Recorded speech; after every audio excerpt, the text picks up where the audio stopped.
Yep. If we didn't pick a 7, then it would be 0%. That's right. Okay. That's freaky. So you didn't get any 7s? Oh, you're just saying if that happened. Yeah. Let's see, who thinks they got the least number of 7s? You got none. Uh-oh. All right. Anybody else? Who else had the next least? Anybody get 1 7, 2 7s, 3 7s? So a few of you got 3 7s. Okay. What if you got all 7s? Is that even possible? Let's see. Well, out of 252, I can't remember how many there were. There were roughly. Now you got me thinking. I think there's 75 7s total up there, so it's possible to get all 7s. Okay. Yeah. The really bad part about this, since I have, believe it or not, a very small population. It's only 252 things up here. What's got to be true? All right. So everything's kind of come together here. We're trying to get a feel for the true percentage of 7s without looking at the whole population. You kind of with me? And there's 2 reasons for that. Sometimes you don't want to because it's just too big, or sometimes it's impossible to because you don't have access to the population. So it's like assembly line stuff. Something coming off the assembly line, you don't have access to the whole population because the whole population doesn't exist yet. It's making it. You kind of with me? So sometimes this data that we're working with, we use samples not just because we're lazy and we don't want to look at everything, but sometimes because we don't have access to the whole population. Okay, maybe. Now, here's the bad part. And this part I had no control over, and I was just hoping it wouldn't happen too much. And it looks like it only happened to a few of us. What's got to be true about, so you guys remember this, NP hat and NQ hat? Right?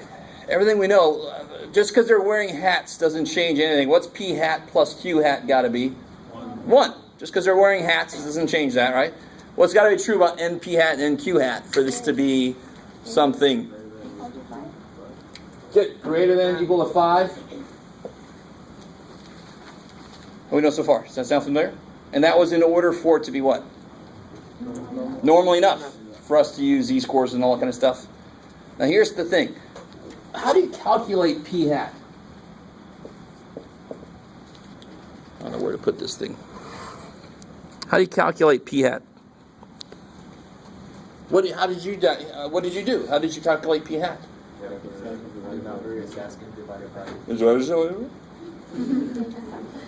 You added up the number of 7s, and that would be your successes. Remember that from binomial stuff? That would be your successes. And then you divide it by 30, the n, the size of your sample. Oh, we know so far. Is that cool? So what's my big deal there? What's NP hat equal to then? X.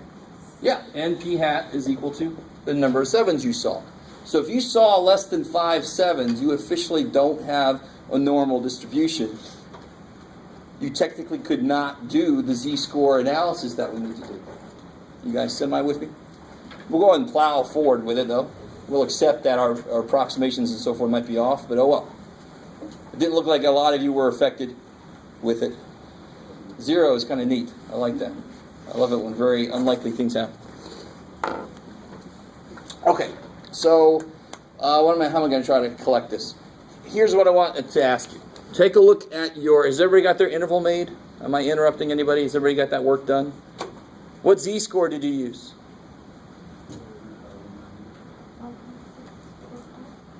How'd you figure out which z-score to use? You want a 90% confidence interval, which means how much is in here? 90. That's crazy.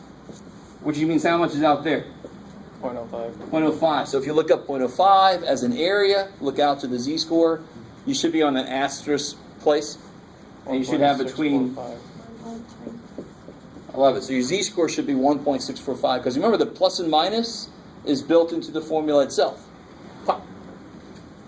Oh, we know so far. So far, so good? It's almost scary sometimes. I'm hoping some of you guys get this, that this actually kind of comes together and makes some sense, how this all kind of comes together. Some of you guys are like, I'm not scared about that yet. It hasn't happened. But I'm hoping it will. Okay, so here's what I want to ask you. How many of you, take a look at your interval, whatever the interval was that you made. My interval that I got was 16 to 44%. So how would you word that, that paragraph at the end here? How would you word that? We are... 90% confident. Every time I say that now, I hear myself say, we are farmers. We are 90% confident that the interval, for me it would be, of course, 16 to 44%. For you, it's whatever the hell you got. How do you finish that out now? Contains the true. Good. Contains the true. The true what? Classes. Percentage. Percentage of sevens picked. Blah, blah, blah, blah, blah. Could you put sevens in the selected data? Sevens from the selected. Sure. Yeah. I like it. Sevens picked from us that we picked out of those numbers. Did anybody make an interval that does not contain? My 0% one probably did. Yeah, 0% is freaky because then what do you get for a standard deviation? You get 0. It gets really freaky. But that's because this is completely broken. You with me? So how many of you guys do not include 30.9%? How many of you guys do not have that number in your interval? Mine has it. Mine has 30.9%. I catch it. Now, it doesn't mean that you did it wrong if you don't. I don't want you to not tell me that is true. I expect this to happen sometimes. How many of you do not have this in your interval that you made? It's okay that you don't. Maybe this is true. Maybe it is just June. That's very possible. So everybody else had it. The people that raise their hand about the threes, I don't believe you. Nothing against you, but I don't believe you. Right? So I don't know if you guys, does everybody understand the question I'm asking right now? What does this not capture? What does this interval not capture? It doesn't capture 10%, right? No. It's not in there. So how many of you guys do not capture 30.9? How many of you guys only have an interval that goes up to 28% or something? Just June. Okay. I think it's more. That's all right. Yeah. So if I didn't catch 30%, do I still write that I am... Yes, confident you're good. 5.5% to 27.9%? Definitely. How are you guys doing so far? This is the number that you don't get to see in a real analysis. What number do you think this is? Why did I bring this up? What do you think this really is? What do you think this number is? 5 divided by 30. It's the actual percentage of sevens that are here. Right? This is the population. It's P. It's the thing we're trying to approximate. Why are we doing this whole thing? We're trying to approximate the real percentage by finding a sample percentage and then building a little cushion around it. So technically, I would expect, what's the probability that a confidence interval would not capture it? You guys can do this. How confident are you that yours caught it? So what's the chance that you're saying that it didn't catch it? 10%. So I would expect roughly 10% of the people in here to not have caught it. So I'm going to help you guys out. It's definitely my 0 person, which is fine. That can obviously happen. June, and then I think there were about 3 people that said they had 3s. So that's 5 people. Sounds like. So 2, 4, 6, 8, 10, 12, 14, 16, 18, 20, 22, 23, 25, 27, 29, 31, 32, 34, 36. Okay. So what's 5 out of 36? 14%. 14%. Right? It's really close to 10%.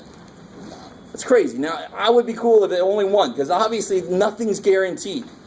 But in a group of people, I would expect about 10% of them to not capture the real percentage, because that's exactly what this is saying. Do you guys get me? Do you understand what I'm saying?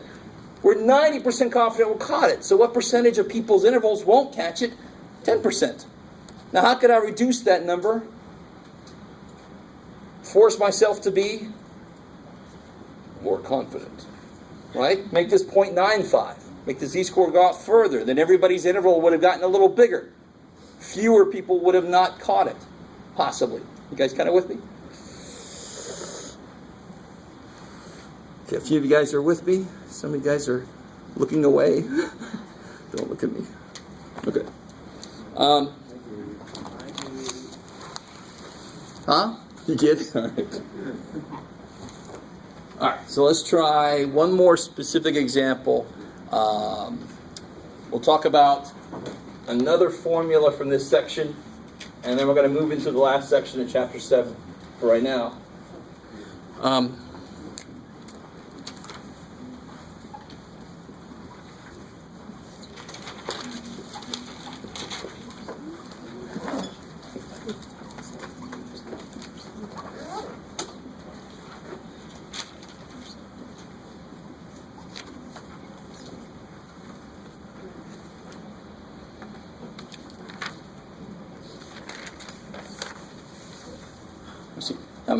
How many of you guys here, what's a good question to ask you? How many of you guys have been outside the states? How many of you guys, right, you understand what I'm saying, like outside of the country? Out of the country? Okay. Hold on, keep your hand up. 2, 4, 6, 8, 10, 12, 14, 16, 18, 20, 22, 24, 25. So 25. Let me put myself in there.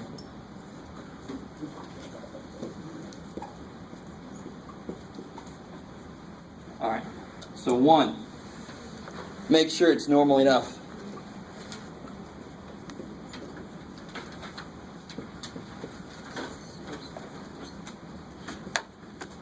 Find P hat and Q hat to create the 92%. Oh my God, I'm evil. Confidence interval, or the true percentage of stat students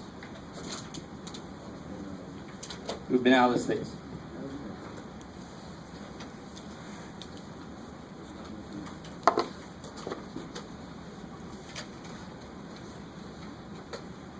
Tijuana does officially count, I guess. That's what you're counting. Technically, it's out of the States.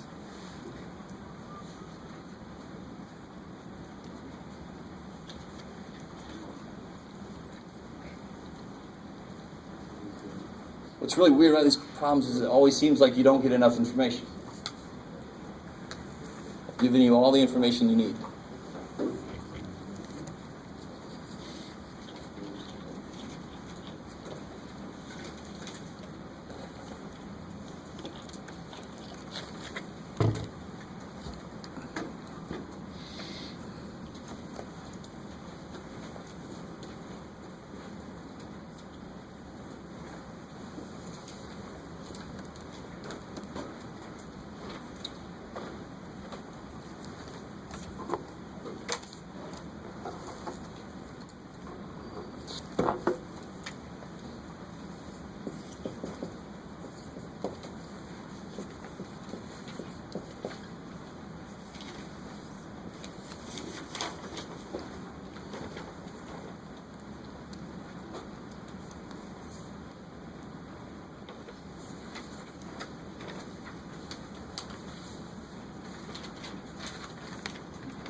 Let's make sure everybody's on the right track. What's p hat?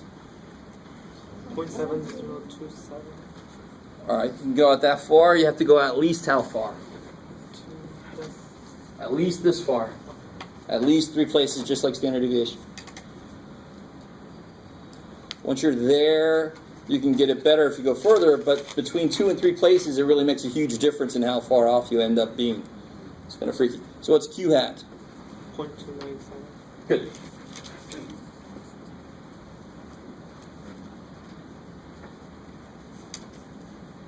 And how do you find the z-score? I want to be 92% confident. So to be 92% confident I caught something, I go catch 92% of the stuff.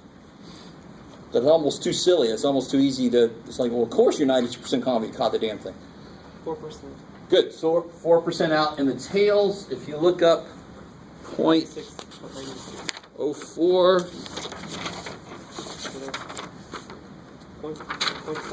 1.75. Negative 1.75. I like it. Negative 1.75. It's 0.40401 there for 1.75. So the z-score I want to use is 1.75. How are we doing so far? Is this good? Okay. So then we have p hat 703. Give or take 1.75 of these.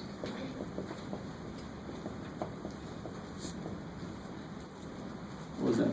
37. The most common mistake I see is somebody putting like the 26 down there. But n should be the total number. N is going to be the number that was on the bottom of your p hat problem. Right, it's the total number. So what part of that did I suggest you should do first? You don't have to do this, but it's easier. Error. The error. Good. So this piece right there. So if you do that, let me do it too. And there's so many freaking places to make a mistake with parentheses and all that. Just make sure you don't want to close your square root sign until you're done with everything that needs to be taken the square root of.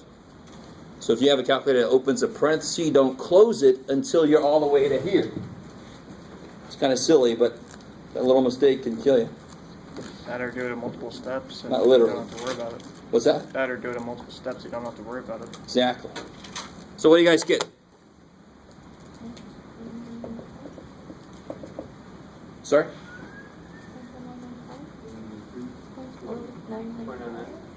Why did I get something different? I got 0.1314. Yeah. 598323. Yeah, that's what I get. 0.13. 131 or so. About 13%. About. Okay. And then you just add, subtract. It's all the math is stupid easy. The idea is almost too simple to trust. You're like, no, stats is harder than that. It's not just catch that much and I'm that confident. It's exactly what it is. It's kind of silly. So then the interval would be 0.5772. 5 what? 72. 72 to 0.834. 834. So 57%.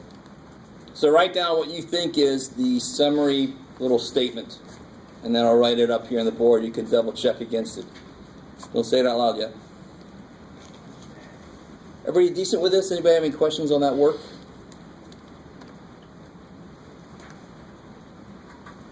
I see like a lot of quizzical faces, but no questions coming up, okay.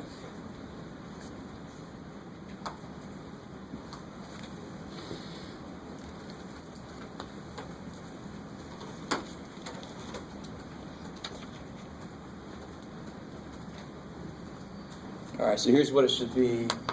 So we are 92% confident that the interval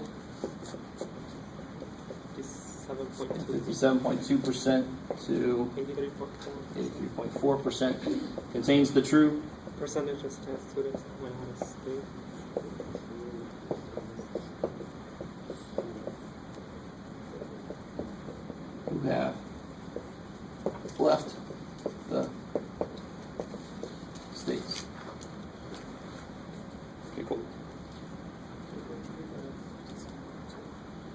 From here.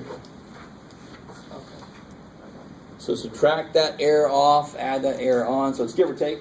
That's why it makes sense. That's the error part. It's how much we think we're off by. So then every one of, if we all made different intervals like we did here, we could step back and see what percentage of those intervals caught the real thing, and it would be roughly, in this case, 92% if we all made different intervals. Now this problem, we all made the same interval. All right, we all had the same data. Okay. All right. Good. Okay. So let's kind of run down what we know so far. There's one more formula we have to learn from section 7.2. And then we have getting closer to reality is section 7.4. I'll tell you honestly, this is pretty much reality here. The thing about this I want you to really understand is that either this problem is normal, and I forgot that part, didn't I? How do I check to see if this is normal? Greater or better equal to 5. Here's the funky thing. Isn't this where we got p hat from? So then I really want you guys, some of you guys are going to understand this and some of you guys won't. I never have to do any work for n p hat. I know exactly what that is. Because if I multiply n by p hat, I get, in this case, 26. It's always going to be the number of successes I saw. So then what's nq hat going to be? The number of failures. So 26 people out of 37 have been out. How many have not been out? 37 minus 26. 11. Thanks. 11. So those are both at least 5. Normal enough to do what we already did. Think of. So in a test or a quiz, I pretty much always ask you, just like I did in the last test, check for normality. Okay. All right. Cool. So the formulas we've seen so far are this dude here. And then we have its analog here. In fact, this pretty much fed into how this came about. That's how we brought it to life. It's kind of ironic because that's the second one's first. I know. It's just a disagreement I have with the way the book's put together, but oh well. Too bad for me. We can just multiply by n and get it back that way, I guess. But yeah, there's a formula that goes with this one also. It's the feasibility study that we did last time. It's that z squared, sigma squared over e squared. That was in that handout from last time we talked about it. That formula just came from solving for n. So these two formulas are in section 7.3. Obviously, there's got to be this guy's equivalent formula. So take a minute. Here's the error.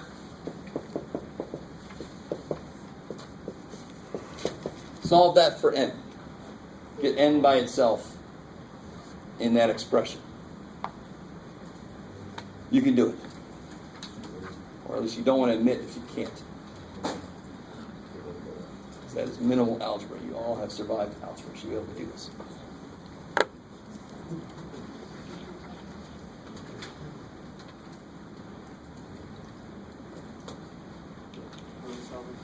Solve for n. Yeah. I want to get the analog to this. I want to get the same kind of idea that this guy has. I want that idea here too. So if I want to be within 2% of something, and my error is going to be 2%, I can say how many people do I have to go talk to? And if it's 18 billion, that's more people than our life. So that's not feasible. C squared.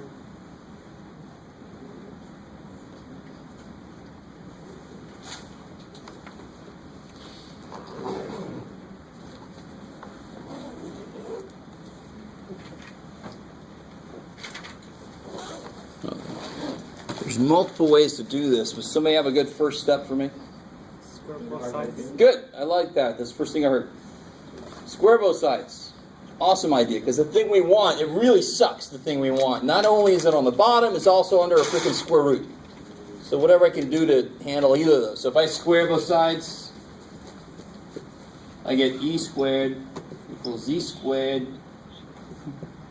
p hat q hat over n. Is that cool so far? Yep. So square root dies. That's nice. And then the beautiful thing, one of the most important little things to learn from algebra is if I have variable equals variable divided by variable, I could just switch these two. Completely mathematically correct, divide by them, multiply by him, they just switch. So I'm just going to take these and switch.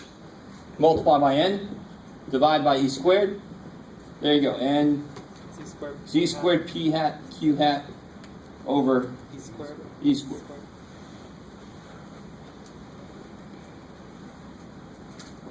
Freaky. Now here's an idea that's going to become really central here in a minute. The idea of what I'm about to say.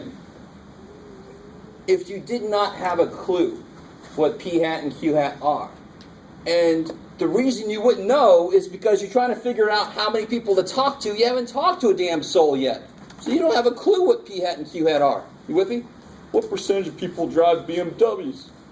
I have no idea. So what's your best guess in a way? What's the only thing you could possibly say? How many men are in the room at the end of this building? Do you know what percentage of men are in there? No. What's your best guess? 50%.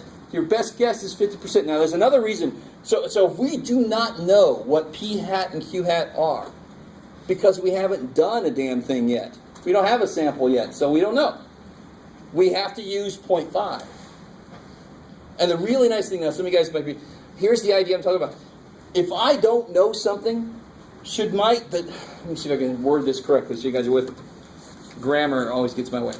If I don't know something, if I'm not sure about something, should the number of people I have to talk to go up or go down? Damn. What takes care of uncertainty? A larger sample or a smaller sample? Larger. All right, so let's try this again. If I don't know something, should I talk to more people or less people? More. So, no matter what the situation, mathematically putting 0.5 in here makes n the largest it could be. It's the most conservative value for p hat and q hat. It says, you don't know? Well, then you got to talk to a lot of freaking people. Right? If I knew that, let's try a specific example. That's always a good idea. Instead of me just standing up here trying to figure out the English language. It's kind of painful to watch. So let's say we want to estimate the percentage corresponding students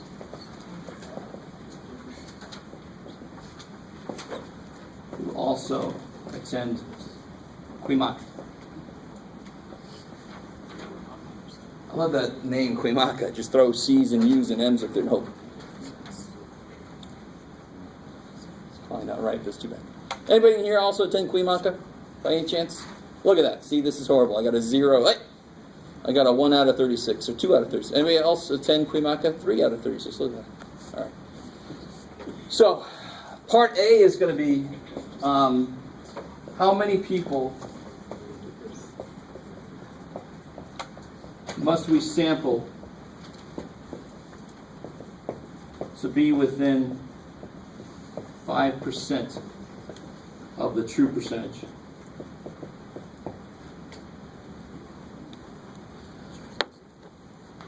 Let me tell you, at 95% confidence. The worst thing about p-hat problems is because you got a percentage of confidence and you got a percentage that you're trying to talk about your sample. What's the only thing this really gives me? The z-score. I like it. So don't get confused by this percentage. This really just tells me in another way. It tells me the z-score I'm going to use. I have to look it up. Right? That's all this percentage means. Yes, sir? So we're going to use the z-score to convert to how many numbers there are. I love it. So I want to know, how large of a sample do I have to take to be within 5%? And what's that 5%? What does that represent? That word within, what does that mean? What's that 5% mean? Error. That's how much I want to be off by. I want to be off by at most 5%. I want to be within 5%. So now you see what you have for this. E is going to be 0.05, not 5, be careful. 0.05. Z is going to be whatever you get for 95%. confidence interval. What are P hat and Q hat going to be? 50-50, 0.5 each, because you don't know the hell they are. All right, so try to do that. Try to use this formula to figure out how large of a sample of people you'd have to take.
Oh, no. Yeah, that's for later. Don't freak yourself out.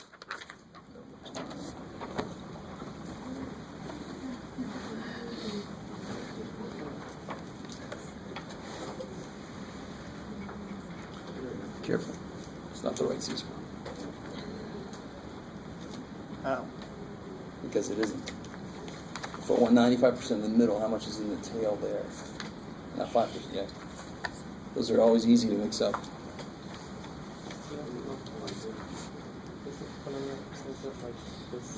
No. Confidence interval is always the middle chunk. I want to go out and catch 95%. So how much would be in one of the tails?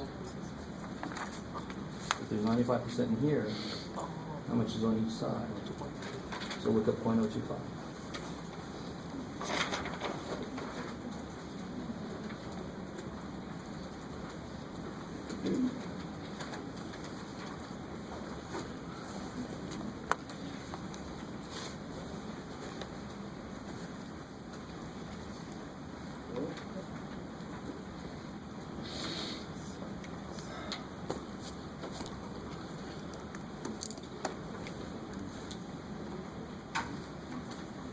So to make sure everybody's on the right track, what Z-score are you using?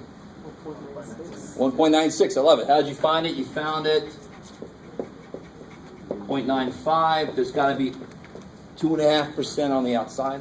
If you look up 0.025, you get the 1.96, which agrees with the old empirical rule. Pretty close. 95% should be within 2 standard deviations. 1.96 is pretty damn close. So I get n equals 1.96 squared, 0.5 times 0.5, all over 0.05 squared. 384.16. We round it out. You always round it up. What'd you get roughly? 385. No, I'm sorry, 384.16. 16. Good. And you always round that up. 385. So you'd have to go talk to 385 people to be within 5% of the real percentage. What always throws it off is at the end when I say you have to talk to 385 people to be within 5% of their percentage at 95% confidence. If you wanted to be more confident, if you wanted your interval to capture more people, then your sample would have to be bigger.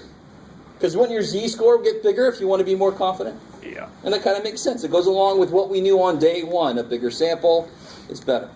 Right? Yes? So you said you had to talk to 385 people to be within 5% of 95%? To be within 5% of the true percentage of students who also attend Cuyamaca at 95% confidence. Okay? That's nice and freaky. The language we have to use. I understand that. You're like, dude, this is the way it's been my whole math career, but that's all right. I understand.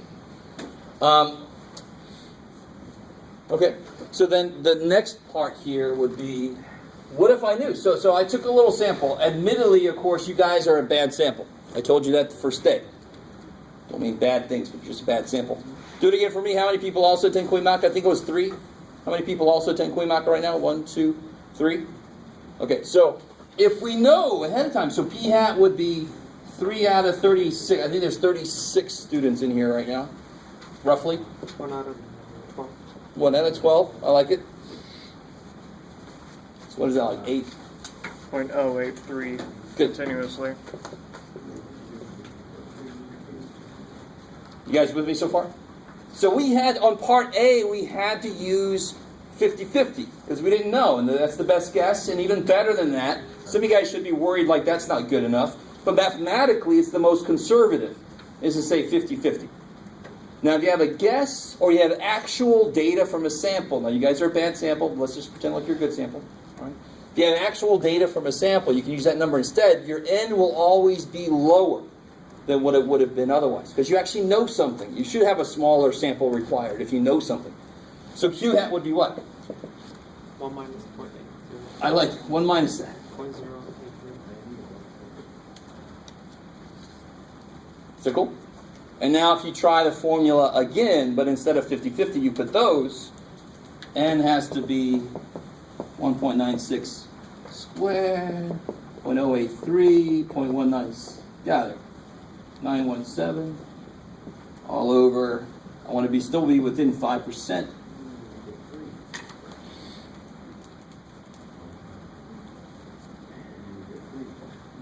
What's that? 3? I don't know. Do you? 116.95. Say again? 955. 116.95. 116.95, blah, blah, blah. Yeah. Is that what you guys, everybody else getting the same thing? Sounds about right to me. Yeah. Round. Of course, what do I know? Okay. I have 117.38. Freaky. I like it. Dissension in the ranks. What do we got here?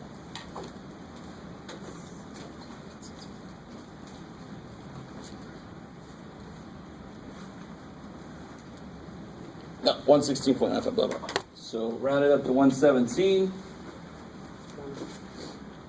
You need less than a third of the people you would have otherwise. So that's why very often you'll go do a preliminary study of a small sample of people, like 30. You get a p hat from that, and then you can do a feasibility study on improving the error.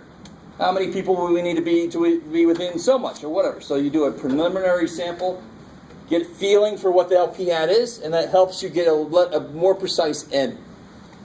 You guys are 117 is certainly a lot easier than 385 would be. It took about 1/3 of the time. Is that cool? So we got 4 formulas so far from chapter 7.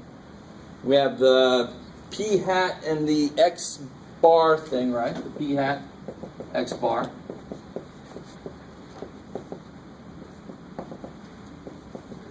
And then we have the n equals and the n equals for both of those. Okay? If you're building your formula sheet as you go. Not a bad idea. So what we have left to do is something I think I said a little bit about at the end of class last time. We're finally being very honest and using sample data to say, I think the real answer is somewhere in here, but here's the chance that I'm wrong. Right? People hate statistics for that, but math is not magic. Right? Math can't say, oh, here's the answer. No, that's why I love stats. Stats is like, it looks like it could be this, but it could be wrong. You know, I love that. So it's too damn bad. That's what everyone else Because says. it's like, it's real life. So on the other hand, when you start to understand what I'm just now saying, you're like, well, what the hell use is stats then in the first place? Well, no, it's stupid useful. You won't always be right, but it gives you a much better feel for what you should try overall. I don't know if you guys kind of get me. On average, you'll come out ahead if you use statistics to analyze situations. It will not save your ass every single time. So if you play poker and you apply statistical reasoning to it, it will guarantee that you'll come out ahead so much of the time, and it can't help you on the other times. It's just the way it is. It's just real life. So what I said at the end of class last time was, the first thing we did in chapter 7 was we said we never have mu, we always use x bar. But we weren't entirely realistic. That formula itself, let's take a look at that formula by itself and see if there's something still not realistic about it. So what I do is I take a sample, That's what's called, the book calls this a point. I always forget these stupid little definitions for the book. The book calls that a point estimate. Because it's a single data point, really. It's from a lot of data, but it's one mean, and it's an estimate for what the real mean is.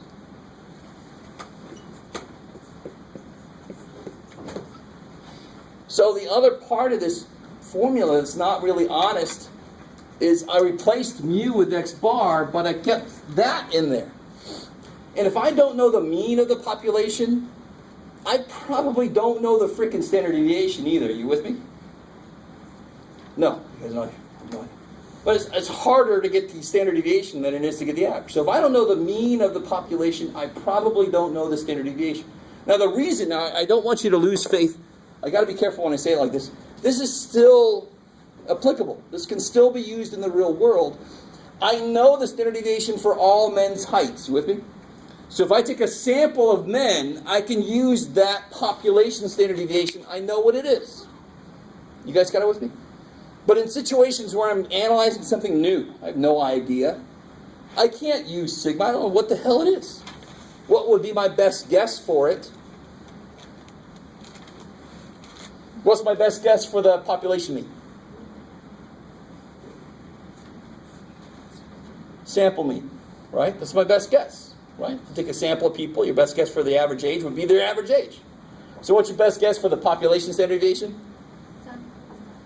Sample standard deviation, I love it. But something's got to change. If you use the sample standard deviation as an estimate, something has to change. Something's got to cover your ass a little more. I really want you to understand this. And the beautiful thing about this story is, does anybody like Guinness? I have a bunch of non-drinkers in here. All right, well, that sucks. Okay, a bunch of people that don't want other people to know.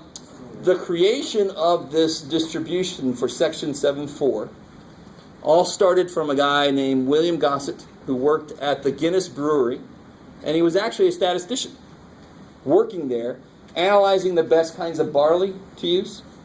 And he needed statistical analysis that was for small samples. And they didn't have anything like that. They only had stuff for really big samples. So if I have a really big sample, then my sample standard deviation is going to be close enough to this that I can just use this. Are you guys kind of with me? So if I have a really big-ass sample, really big, I can just use the sample standard deviation there and not to worry about it. Nothing has to change because it's got to be pretty close. Okay, how are we doing so far? But poor William Gossett, he's like, I can't go to that many freaking barley fields. I'm going to have a small sample. I need some help.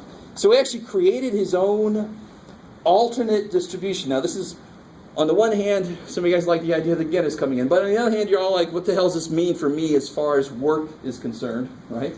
That's what I would be worried about if I were you. And the funny thing is, like almost everything we've discussed in here is a very minor tweak. Very minor tweak to what we use for this formula. It's kind of silly. Here's the really kick-ass thing. What part of this controls how far I actually go out? What part of this directly controls how far I go away from the sample mean? Standard deviation. I can't affect that. I can't change that, right? Unless I just dropped off a data point and picked another one. So what part of this, what part of this most directly affects, let's say I've taken a sample. Let's say I've got a standard deviation. So obviously it's got to be this guy. And that guy comes from what? What does that guy come from? Good. How confident I want to be. So that's what I'm trying. If I want to be 90% confident, I would go out this far. If I want to be 98% confident, I would go out a little further because they've got to catch 8% more of the data. You with me? So that's the direct connection between how far I want to go out and how confident I want to be. Those are directly connected. Now, don't get me wrong. I know that everything else also affects it, but that's the most direct effect. So if I didn't use, you guys are going to love this, I know it. I'm getting ready for a ride. If I didn't use z-scores, if I used something that was always bigger than the z-score. So tell me this. Let me get you guys to agree with me. Or try. And if you don't, it doesn't matter because this is the way it is. If there's a part of this, so if I want to put S here, why is it kind of bad? That's population. If I want to use S to approximate sigma, Will S ever be equal to sigma? I would put money on it not being, right? This is sample standard deviation. It's probably off. You guys kind of with me? So if there's any part of my problem that I am not certain about, should my confidence interval get bigger or smaller to account for that? Smaller. Exactly. So if I want to stay at the same level of confidence, if I want to stay 95% confident, and I'm like, oh shit, I made these based off of something I don't know. How do you cover your ass better? You make the thing a little wider. That'll cover your ass, right? You guys, I don't know. It's almost too simple of an idea. The true math behind it is remarkably disgusting. But we're standing on the shoulders of giants, and we're saying, what actually ends up happening, this is the part you're going to love, is we have a different chart that we use. Instead of z-scores, we use what's called t-scores. And this is called now, good old Gossett, William Gossett, remember him? Not the guy from Top Gun. That's Louis Gossett. William Gossett, he was not, there's actually a little urban legend in this, but he was not allowed to make publicized research, because then the rival Guinness companies could see it and improve their stuff. You guys kind of with me? So he had to submit his research into this distribution under the false name student. So he's just his pseudonym. He used the name student. So this is called the student's T distribution.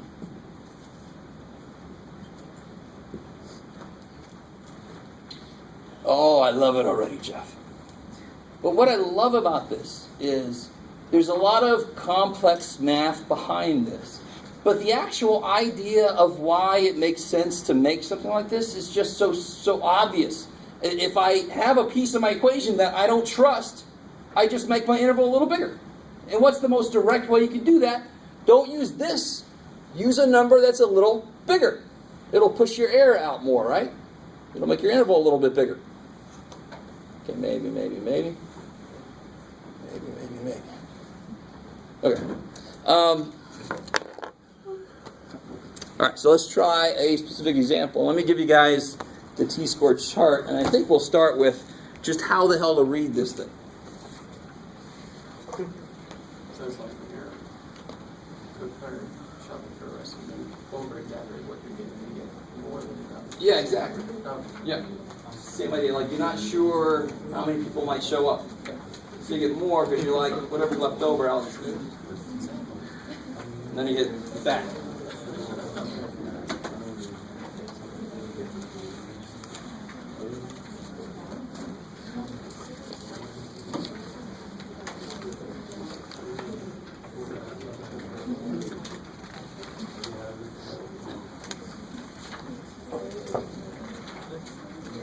Does this push the error of the t-score?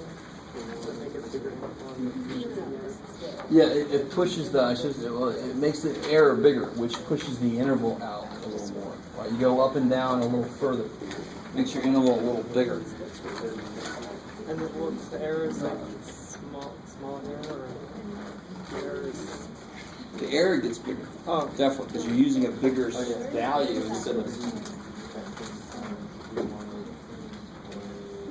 I'm starting to get this class now. More. I'm starting to get this class more now. Yeah.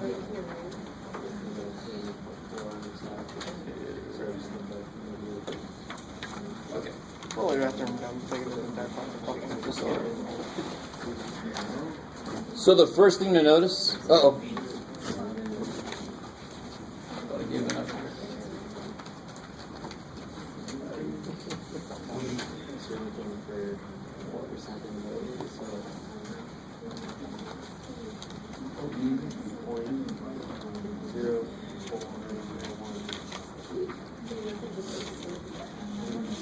It's easier to look at.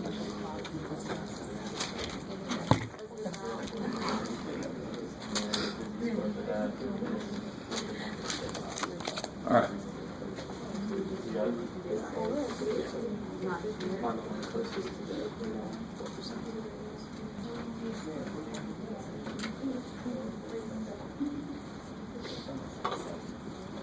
So one of the first things to notice on this is it all fits on one sheet. Nice. Instead of the z-squared chart. Take it too. Look at this weird ass thing here. It kind of makes sense. That t-score. Is everybody kind of cool? You guys decent with the fact that this is going to be a little bit bigger number than this? But what did I say also? If I got a really big sample, do I really need that anymore? No, because then this should get closer and closer to this. So the larger my sample gets, the closer this value can get to that value. Let me say that again. The larger my sample gets, the less reason there is for this guy to push it out there. The closer this gets to that, so he can be closer and closer to what the z-score really is. So somebody remind me, for a 90% confidence interval, we did a problem like this earlier. What z-score did we get? We did a problem like that earlier. For a 90% confidence interval. 1.645. 1.645, 11. So if I want 90% confidence, how many tails did I just make? 2. 2, 11. So it's a two-tail situation. So every confidence interval will be a two-tail situation. So if I want to be 90% confident, how much area is in the two tails total? 10%. 10% total. So see, that's why they have two. One tail would be 5%, two tails would be 10%. I'm in the same stupid column no matter which way you look at it. You with me? So the bigger my sample size gets, the closer these. Now look, for a very, very small sample, my t-score is huge. Because of course, when I have a very small sample, I don't know, I basically don't know any damn thing. So my t-scores would be like, all right, you got to go way the hell out. Because you're clueless. Right? Go talk to some more people. What the hell? But if I go all the way to the bottom of the sheet, and you'll love this. What's at the very, very bottom? 1.645. Large. And what's it say? Large. Large. 1.645. Apparently larger than 2,000. But that's the ambiguity of stats. I love that ambiguity. And I know students don't. You like definite things, and even then you hate algebra, which is all definite. Stats is very true to life. How big of a sample do I need to be sure about everything? A large one. What's large? I don't know. Get some stuff. Big, large, huge. Who knows? So if I go up from that, these are my t-scores that are more conservative than my z-score would ever be. Something else to realize here is this is an excellent place to go get z-scores. You can use the t-chart to find z-scores if you look way at the bottom. So if I wanted a 20% confidence interval, what z-scores would I use? What did I just say? If I wanted an 80% confidence, I'm thinking ahead. If I want an 80% confidence interval, what area is outside? 20. 20% in the two tails, right? So I can look at this last column here. That's related to an 80% confidence interval. Are you guys with me? Because that leaves 20% outside in the tails, all the way down the bottom. There's the z-score I would use. So if I were you, I would be using this chart for most of my z-score confidence intervals, because my z-scores are right there at the bottom. Kicks ass. Okay, maybe. Yes, sir? How did you get 1.282? Yep, 1.282. How did you get that? Just going to the very bottom. So if I want an 80% confidence interval, 20% is outside in the two tails. If I want a z-score, I go all the way down. So what I say is, if you go all the way down, you get a z-score. If you stop somewhere before, you get a t-score. And the t-score depends on how big your sample is. The bigger your sample is, the smaller the t-score can be. How you doing? I love the look on some of your faces. Yes, ma'am? Only the bottom 5 numbers of these. Only the bottom, yeah, exactly. The very bottom are the z-scores. I like it. Okay, cool. Okay. And they should look familiar by now. Hopefully. Right, there's my 1.96 we used just a second ago. 1.645 we saw a lot. Okay. All right. So what the hell is going on here with this first column? And see how it didn't say sample size? It says something very strange. It says degrees of freedom. And this is not something like a patriotic thing. It's a test for a politician. What are your degrees of freedom? What it is, I don't know if you remember this from a while back, but you remember this formula here? And we talked a little bit about this guy. It wasn't divided by n, it was divided by n minus 1. Because it was an adjustment for the fact that it was a standard deviation of a sample, not a population. Pretty cool. You guys got to remember that? No. Okay. If you didn't remember it, there it is. So degrees of freedom. What's up? Good? Okay. Degrees of freedom is officially that. It's n minus 1. And the reason it's called degrees of freedom is because if I told you, let me see if you guys get this. If I told you that 5 numbers average to be 10, you have a certain amount of, I can get away from the amount of freedom to choose numbers until you get to a point where you have to choose a specific number to make the average come out right. If 5 numbers average to be 10, can anyone tell me what they add up to be? You don't know what the numbers are, do you? I just told you that they average to be 10, but of course they have to add up to be 50. How do you get the average of 5 numbers? You add them up and you divide by 5. What do you divide by 5 to get 10? 50. So if I tell you that 5 numbers average to be 10, they have to add to be 50. You guys kind of with me? So my first number, I can make, how many of them can I make whatever the hell I want to be? I can make them whatever the hell I want. When do I have to get serious? I can make the first several, I can make this 0. I can make this one 800. Right? I can make this negative 700. I can make this 10. But then the last number has to be the thing that makes them add up to be 50. So how much freedom do I have? For 5 numbers, I have 4 degrees of freaking freedom. That's why degrees of freedom is n minus 1. How we doing? Sweet. You don't have to wear a little flag pin to do this kind of problem. The freedom fries. Freedom fries. I love that actually happened. I'll get over it. Okay. So let's try this. Let's try to find some t-scores for situations. Now the big thing about this, in order to use z-scores, what has to be true?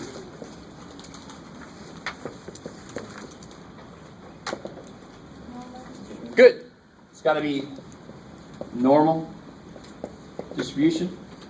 And now we know even better, we have to know which standard deviation.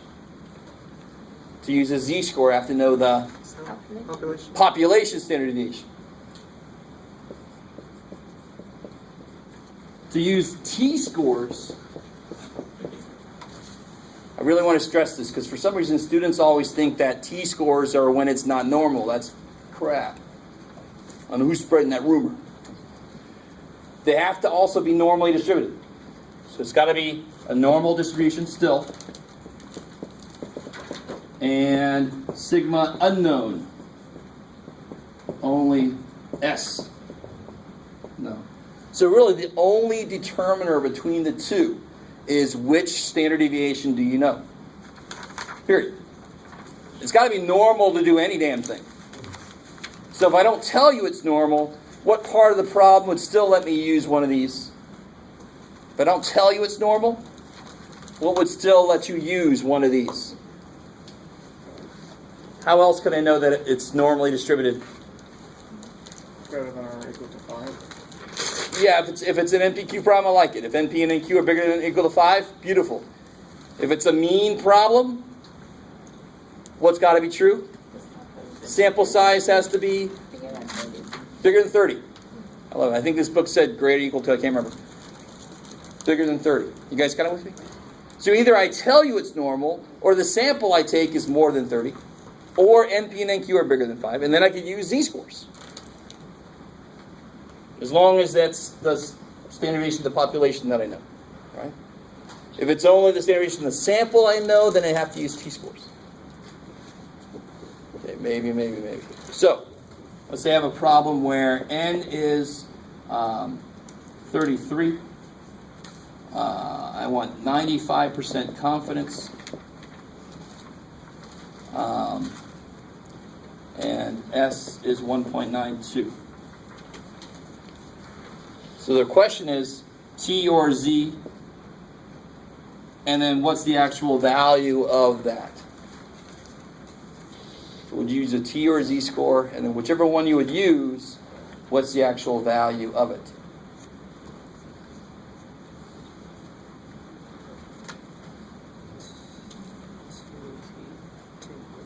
Yeah, what's the giveaway that you're going to use a T-score? Two things you got to tell me. S is The known. S, we only know standard deviation of the sample, and The population standard deviation is unknown.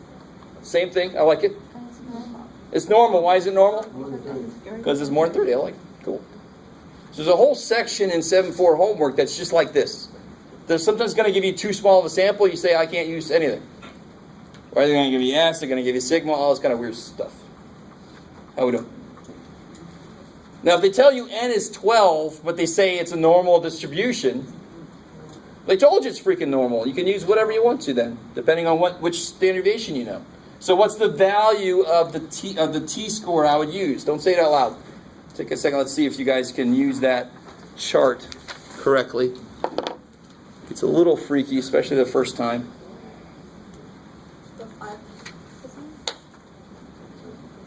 Yeah, if you want to be 95% confident, you could look at it either way you want to. It should be, so you can say, what's the total amount outside? That's the area in two tails. Or what's the area on one side? That's the area on one tail. You should end up in the same column. So it's N minus, like, it's 33 minus Good. 1. So what's your degrees of freedom? 32. 32. Good. 1.694.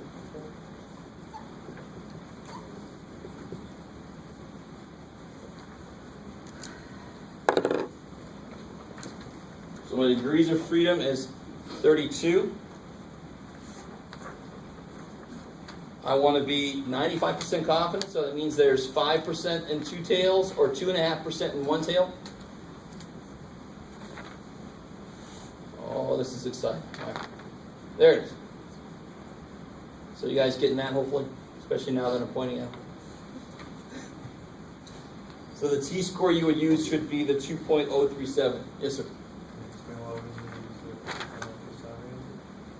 For two reasons, or for at least two reasons.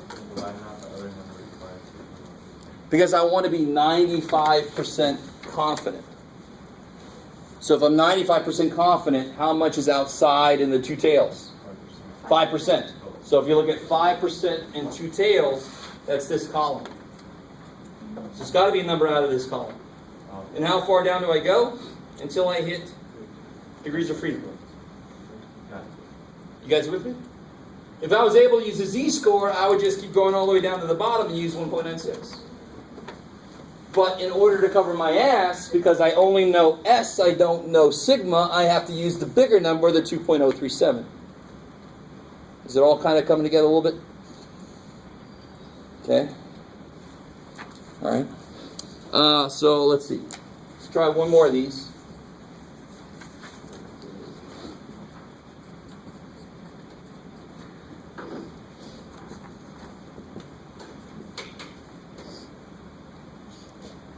Let's see. So I'll be 99% confident. Oops.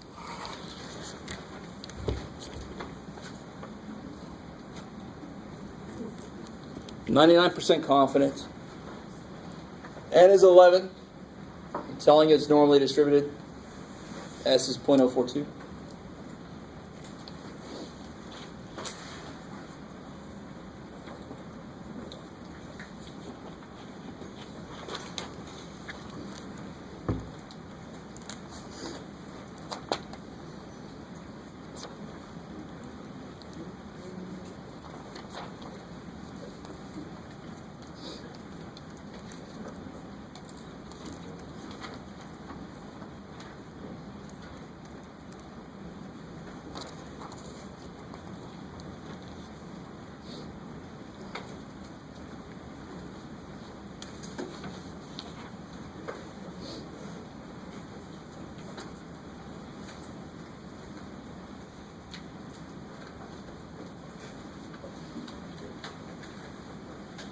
So which column are you looking at for the 99%? 0.01. Yeah, this one, the first one, right? 1% would be outside and 2 tails, so look at the first column. 0.169. 3.169. Good. And then I look down, I want to, how far do I go down here? 10. Good. Degrees of freedom is 1 less than the sample size, so it's 10. So I'm going to use 3.169. He didn't see us. Let me say this. This is an extreme note. I'm going to go really slow. Never use t-scores for a percentage problem. That's all right. Something weird's going on there. You never use t-scores for an NPQ, for a p-hat, q-hat problem. You with me? P-hat, q-hat's cool. Either it's normal and you use z-scores, or it's not normal and you don't do anything. You guys kind of with me? No. Okay, I can accept that. The math teacher me so. So we're going to do a full blown out t-score problem here right now, but let me first summarize something. So we have this dude here. I'm going to tell you this. But just like almost everybody missed the question, what does a z-score tell you? Even though I told you that was going to be on the test, and I told you the answer. So those actual tears almost welled up, but I'll be all right. Right? So yes, I'm being a complete dick right now to you. But a z-score, what does it tell you? It can't tell you area, because I didn't say it's normal. I just say, what does a z-score of 0.5 tell you? It tells you the data point is 0.5 standard deviations away from, or even better, above the mean. If it was negative, it would be below the mean. So don't tell you area. I didn't tell you it's normal. And it's not even the z-score that tells you the area. It's the chart. So it's not the z-score telling you the area. Be careful. A z-score directly only ever tells you the number of standard deviations away from the mean to the data point. All right, so that's off my chest. And here's the beautiful thing about these. Now watch. Here's the next formula. This is from section 7.4. Do you see how that's a note? Those two formulas together. You're not allowed to have notes on your formula sheet, but that's a frickin' note. When do you use t-score? When you know The sample. S. When you use a z-score? When you know Population. sigma. It's crazy. It's right there on your formula sheet. Yelling at you which formula to use when. Yes, sir. So you use z-score when you know the population standard deviation. Beautiful. When you use a t-score, when you know S. Now, of course, both require a normal distribution like always. But the real determiner between the two is in the freaking formula. Sigma for Z, S for T. Maybe, maybe, maybe. And then, of course, we had this dude from the first section. Just one of him. So the two options for that, and then the one option if it's a percentage problem. Either it's normal and you do this, or it's not normal and you do nothing. Okay, cool, cool, cool. So let's do a complete t-score problem. We'll take one out of the book. Let's see what they're talking about in here.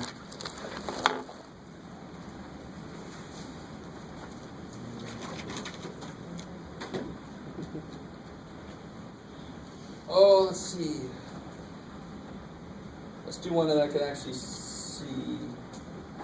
Number 20. I can't remember if I signed that for homework. I'm sure you guys wouldn't mind. We'll talk about Atkins. I don't know why it still keeps coming up. That's a long time ago. Number 20 on page 355. See how far you can make it on that problem.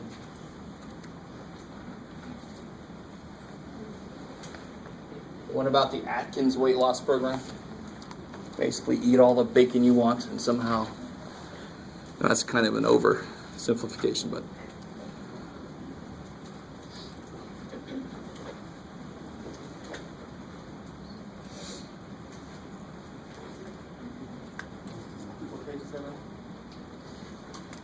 Oh, page 355.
pounds. 2 pounds.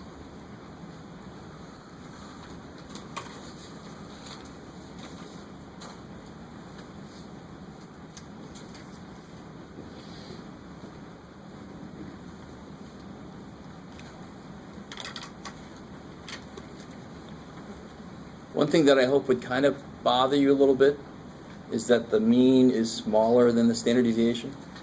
But why does that make sense? Some people, no. Some people gained weight. So their weight loss would be negative. You with me? So that 4.8, if you went down a couple standard deviations, you're in negative territory, which means those people would have gained weight. So it makes sense in this case. So you guys are like, it didn't bother me at all, man. It's just numbers, man. What do you want?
Part A is a very silly question. Hopefully you guys understand. What's the answer to part A? What's your best guess for anybody in the program? How much weight loss they had? 2.1 pounds. 2.1 pounds is the best guess because that's the average, right? It's always my best guess. Okay, so part A is real quick. I already told you the answer.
I want you guys to realize something. This problem is very easy to tell which score to use because it's in the T-score section. But on a test, I will state something exactly like this. What's the only way I could tell that I need to use a T-score? Sample center. Yeah, where did the standard deviation come from? Sample. The sample of 40 people, right? So you just have to be careful. In fact, I have to be very, I think I said this almost the first week, I have to be very direct if I have a population information. I have to say the population standard deviation was. Right? If I don't say that, you can almost be guaranteed that it must be a sample standard deviation. I got that standard deviation from the 40 people, the sample of people. Therefore, it's S. People, I have people that just tell me, well, we know the standard deviation, so we can use Z-score. No. Which standard deviation do you know? That's what's important. Right? So what do we got here? What's X bar? 2.1. 2.1. S? 4.8. 4.8. N? 40. For 99% confidence, of course, what's our degrees of freedom going to be? 39. Good. One less than N? 0.7. 0.0. And if you look it up on the T-score chart, I want to look at 0.0. 39.2. 39, 2.7. and the first one, I think it was a 99, yeah. So 2.708. Is that cool?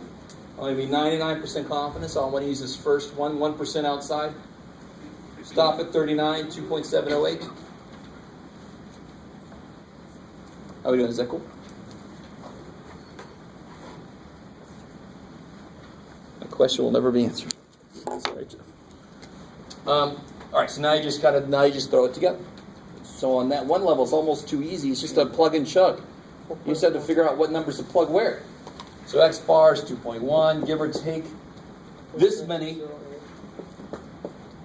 standard deviations, which will be 40 over the square root of, square root of 40 is my n, s is 4.8. Okay, cool. 4.155 for the plus. Yeah. So the error, if you do that first,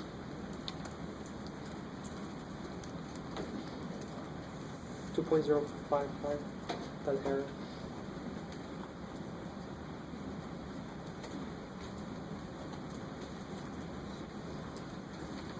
now I have a lot of faith in June, but you shouldn't just take his word for it. Is that what you guys are getting also for the error? Yep. 2.055? So then it's from what to what?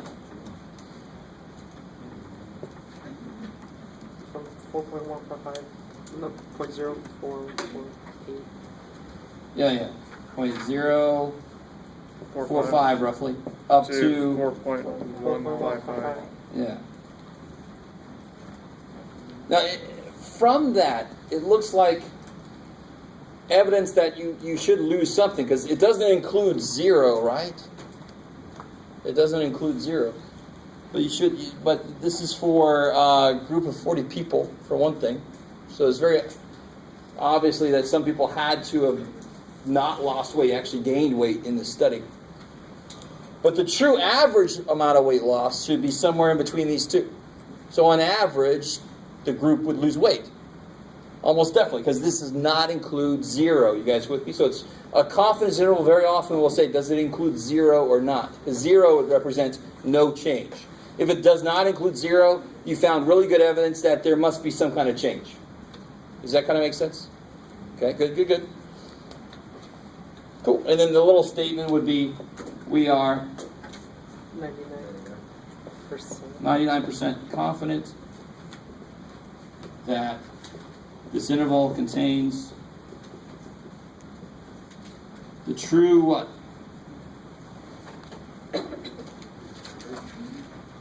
Good. True mean weight lost on the Atkins diet. Blah, blah, blah, blah, blah. Good, so the work is basically the same amount of work as the earlier confidence intervals. It's just that you're using a different chart. And there's like so many times in this class, the explanation of why that is took me a freaking while, right? But the actual work changed very easily. It's not that chart is not that difficult to use. The actual change was easy, which is nice. Doesn't always work that way.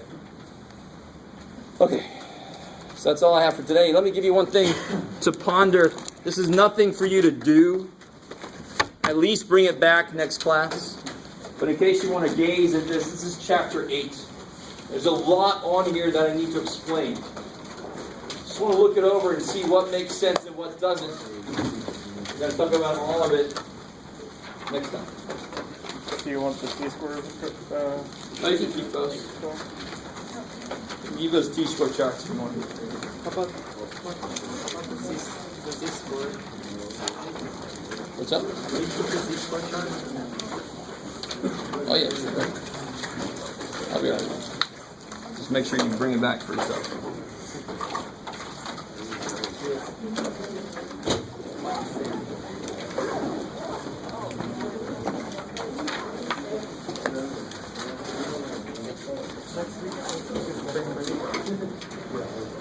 I have no idea.